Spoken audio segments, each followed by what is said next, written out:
La légende du rugby français, André Boniface, est décédé ce lundi 8 avril chez lui près d'Hossegor.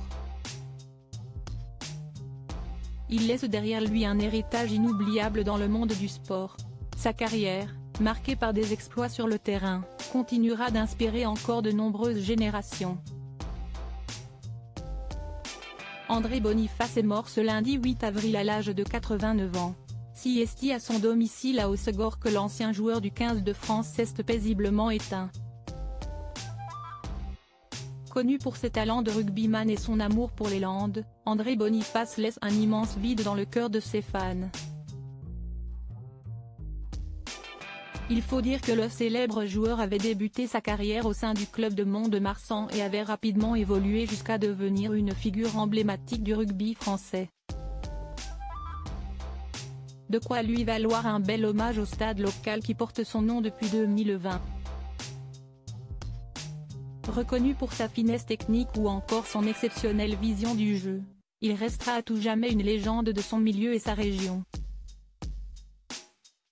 Et pour cause. Une carrière légendaire au 15 de France. Outre ses performances exceptionnelles dans les clubs landais, André Boniface a marqué l'histoire du rugby en mouillant fièrement le maillot du 15 de France aux quatre coins du monde.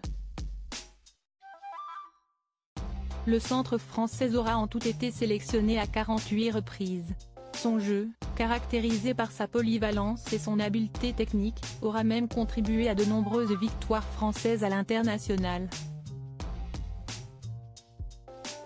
André Boniface aura eu le privilège de s'illustrer au travers de matchs légendaires, notamment contre la Nouvelle-Zélande ou encore l'Afrique du Sud. Disputes qui resteront encore longtemps gravées dans la mémoire des amateurs de rugby. Et il n'y a pas que sur le terrain qu'André Boniface a œuvré.